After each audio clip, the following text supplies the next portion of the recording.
back to the LS10 YouTube channel. My name is Josh Carter, I am the scooter coach here, so what I do is I help young and experienced riders progress while they're here at the skate park. But because we can't go to skate parks, I'm going to teach you the main priority, the one and whole trick that you all need to learn, and that is the bunny hop. So what you'll need is a helmet and your scooter to start off with. Before we get into it, first of all you've got to know the stance and how to stand on a scooter. So if you are right-handed, you would normally stand regular, that means your left foot forward. But if you're left-handed, that means you're goofy, which is right foot forward like that. And when you're standing on your scooter, you want to have one foot on your brake and then one foot just slightly a bit forward, so there is like a foot gap in between, depending on like how big your feet are and the spacing on your deck though. As well, you want to learn how to properly put your hands in the middle of your grip for bunny hop, so you can pull up properly. All a bunny hop is basically jumping. So if you stand like that in your stance with your hands out and then just do a bunny, just jump. That's sort of the idea on a scooter, but you're pulling up with your hands more. So first of all, you've got to be rolling around, or you can do it standing still. So all you do is, we'll do just a normal bunny hop first, which is literally both wheels up at the same time. So you're bending down with your knees and your elbows, make sure there's the bend in your elbows, and then you pop up like sort of like a pencil. That's how I explain it to people. So you crunch into a ball and then pencil up, just so you can get the pull. So if I do that, there you go, you saw both wheels lifted up at the exact same time.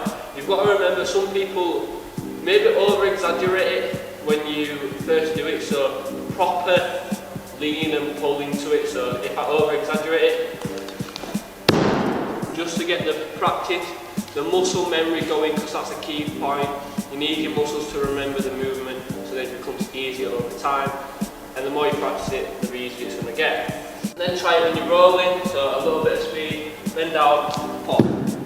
Easy. But once you can do that, so that's very easy, then there's something called a pro hop, which is key for a lot of tricks. So you definitely need to know how to do both of these. And a pro hop is where the front wheel lifts up first, then your back, and then you land both feet, both wheels at the same time, making sure your feet stay on the deck and your hands stay on the bars at all times, or else you might fall. That's why I've got his helmets on. So, the difference between a pro hop is, when you bend down, you then want to pull your hands up first, like that, and then extend and back down. Sort of like a rocking motion. So that's all I did when I practiced this, like a little rocking motion like that, with my hands, and learn how to take your feet with you like that. So if I quickly demonstrate that,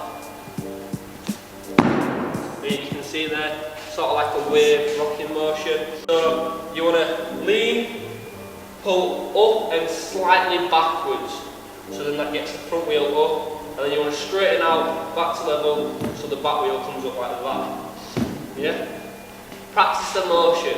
A lot of people go straight into the trick. Practice the motion. It reduces injuries and you're more likely to land it. So if I do it rolling like I did with the other one, and as you notice, when I did the pro hop, my feet went closer together, just so then I could bring it up a little bit easier.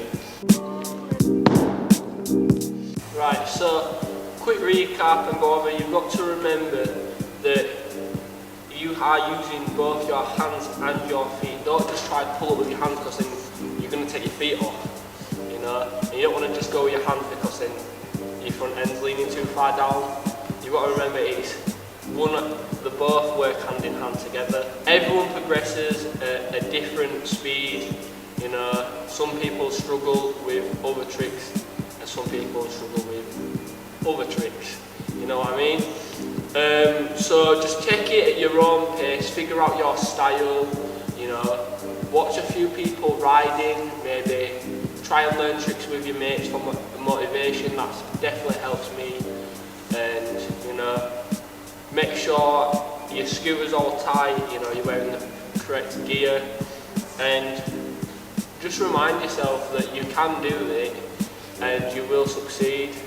So yeah, I hope you guys did enjoy this. Comment down below if this did help you guys out and any other trick ideas you guys would like to learn.